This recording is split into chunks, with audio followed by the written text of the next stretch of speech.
How did you pull this off? This was a tough guy, and boy, did he hang in there, and he took tremendous punishment and kept coming back. I knew I wasn't going to be able to outpower him because my first time coming up to 200. So I knew I had to use the gifts that God gave me. Speed, power, movement, punch selection, and IQ. That's exactly what I did. Got going around. He's on his way now to a small bit. I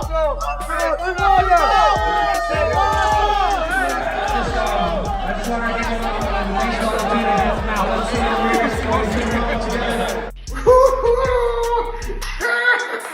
God damn, I'm gonna get fucked up, baby. The best fights I've ever seen in my life. Happy Cinco de Mayo. I'm getting loaded. What are your thoughts on the fight? They call him the Mexican monster for a reason. That was crazy. Were you expecting that? I was expecting Zurdo to be able to go to 12 because, Zurdo has never been stopped before. Or not that I remember him. I don't think he's been stopped before. But he's tough, But I mean, David's much stronger at cruiserweight than he was at 175 and 168. Like, much stronger. You can see in his speed, he's not killing himself, you can tell. Were you impressed that Ramirez came back after the 4th round when it looked like it was over? Hey, motherfucking weak. Honestly, I mean, he's a warrior, bro. I mean, dude, you're tough, he got hard. He kept crying. I'm just very happy with this, and I just want to keep fighting against the best in the world and keep cementing my greatness. Everybody doubts me over and over and over and over again, but that's what I like. I like when people doubt me because then I get to come in here and show you guys what I'm really made of. So I just want to tell you thank you so much. I love every single one of you, and this is a blessing just to be here with you guys. So thank you so much. I feel that I'm really starting to come into my own. Everything I speak, I do. You know what I mean? I said I was going to beat David Morrell. I said I was going to beat Caleb Plant. I said I was going to beat Yard. I said I was going to beat Zurdo Ramirez. So I'm just getting, a lot of confidence in myself. And back then, I thought it was a dream that I could become a great. And now I know for sure that this is my destiny. And I'm just very, very happy that I'm able to have this type of performance in Cinco de Mayo in the United States. My last fight was in Saudi Arabia. I had a great performance out there too. And it's just, just a blessing to be able to follow it up with this type of performance in the United States on Cinco de Mayo. Watching a former world champion, a man who once looked invincible, being wheeled out of the T-Mobile Arena on a stretcher. That was the chilling reality for Gilberto Zurdo Ramirez. The flashing lights, the hushed crowd, the utter devastation. It all painted a terrifying picture. But what if the most disturbing part of this entire tragedy was not the brutal knockout itself? What if the real story is that this fight was lost long before the first punch was even thrown behind the closed doors of training camps and the flashing cameras of Fight Week? A dark psychological surrender had already taken place. 6th round KO from David Benavidez versus Zurdo Ramirez. Cinco de Mayo weekend. Definitely a great fight. But wow. David Benavidez knocks down Zurdo Ramirez in the 4th round. And then continuously, throwing crazy combinations. I mean, I'm talking about 6-piece combinations, real close range. Zurdo Ramirez came into the fight strong, came in there with his front foot. He came in there pressing the action, but David Benavidez's speed combinations was just way too much. Shout out to Zurdo Ramirez. Hell of a chin on him, man. I mean, I'm telling you, he took so many big shots.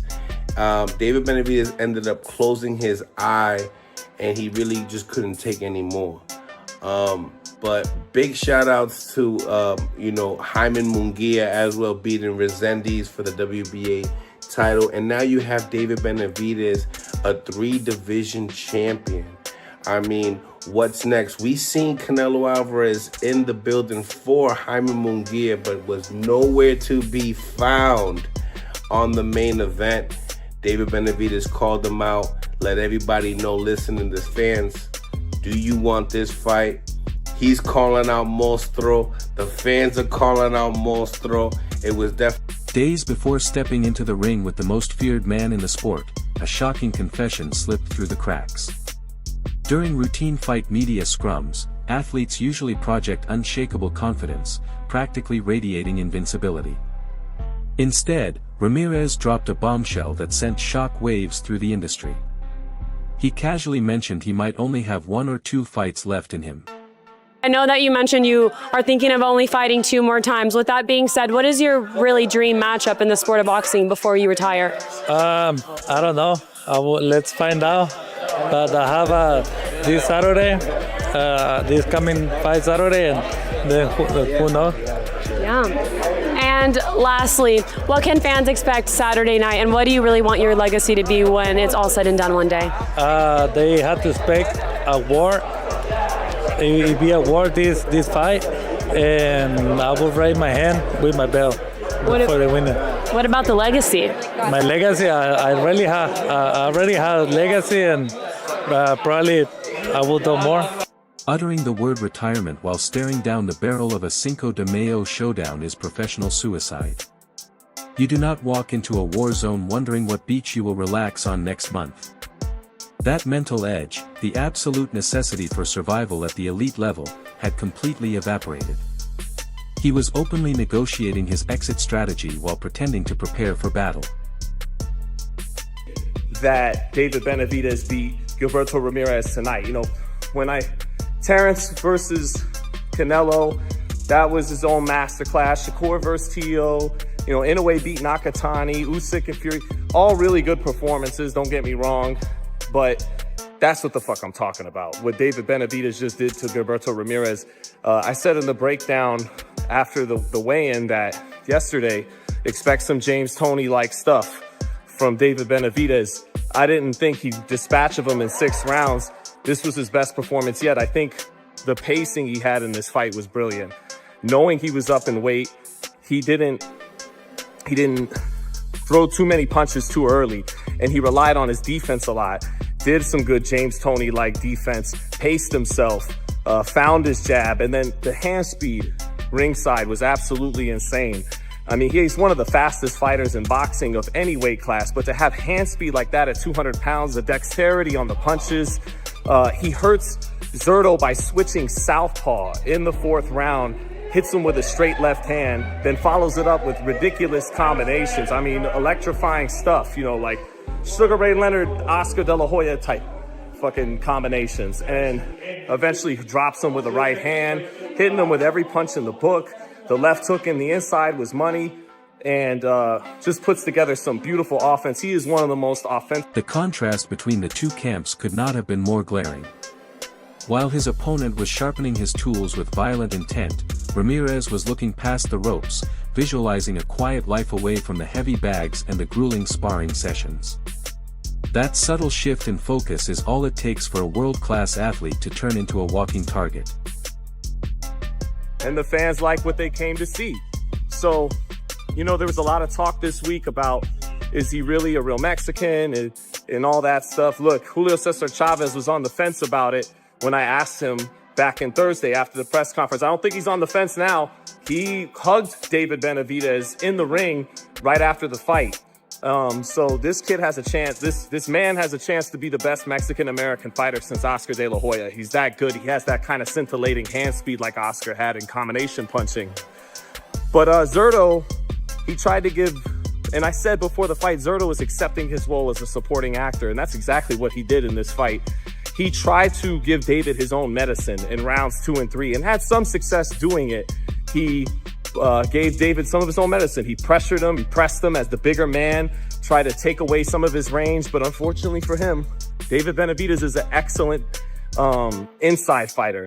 And whenever he wanted to, he would pick his spots with combinations. The short left hook couldn't miss. There was times, even on the inside, he would find the dexterity to hit him with a power jab. So, and people always talk about David squaring his feet up, but he makes it work for him in a way that's very creative and dynamic. And that's why he even went as far as switching southpaw a couple times. So then into the 6th round, Benavidez, after dropping him in the 4th, went back to pacing himself. I think this was the best he ever paced himself in a fight, better than David Morrell or Caleb Plant or any of those fights. And part of it was he had a much more stationary target in front of him. Guys like Vosdick, guys like Morrell, Yard, Plant, even Andrade, who he knocked out in the same amount of rounds. These guys all... The reality check inside the ropes was swift and merciless. When the bell rang, David Benavidez did not just look for a win. He initiated a systematic dismantling. The speed was blinding. The pressure was absolutely suffocating. And the sheer volume of punches was something out of a nightmare. For 6 grueling rounds, it was not a boxing match. It was a terrifying physical breakdown of a man who did not want to be there. Every blistering combination from the Mexican monster seemed to punch the remaining fight right out of Zurdo's soul. It was not just the sheer power. It was the relentless suffocating angles. Benavidez trapped him against the ropes, unleashing hooks and uppercuts that carried heavy, dangerous intentions. There was no escape plan, no miraculous tactical adjustment from the corner. It was a one-sided execution that felt uncomfortably inevitable the longer it dragged on. By the time the final devastating blow landed in the 6th round, the illusion was completely shattered. The former cruiserweight champion was not just beaten. I worked my ass off for this camp. I trained 5 months in training camp for this because I knew Zurdo Ramirez was a warrior, and I knew that he was not going to let go of his titles willingly. So, you know, I knew the risks. I knew what I was capable of. I went up there, I told everybody that I wanted to stop Zurdo Ramirez, and that's exactly what I did. And here I am, and I'm just very happy with this, and I just want to keep fighting against the best in the world and keep cementing my greatness. You know, everybody doubts me over and over and over and over again, but that's what I like. You know, I like when people doubt me because then I get to come in here and show you guys what I'm really made of. So I just want to tell you thank you so much. I love every single one of you, and this is a blessing just to be here with you guys. So thank you so much. The chaos that erupted the second the referee waved it off was hard to watch. Viral footage instantly flooded social platforms, showing a frantic medical team rushing the ring. The immediate aftermath was completely stripped of the usual post-fight glamour. The flashing cameras captured an eerie stillness around his corner. Medics worked frantically. The crowd's roar faded into an anxious hum, and the harsh reality of combat sports was broadcast directly into millions of living rooms. The image of Zurdo being strapped to a stretcher and rushed to the local hospital shifted the entire atmosphere of the arena. This was no longer about celebrating a historic victory. It turned into a chilling health scare. The gifts are gotten speed, power, movement, home selection, and IQ. That's exactly what I did. Got go around.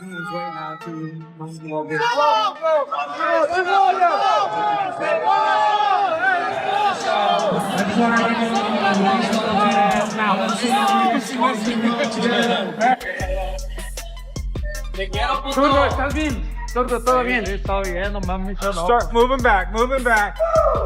¿Qué quieres decir, amigo? Ya, aquí.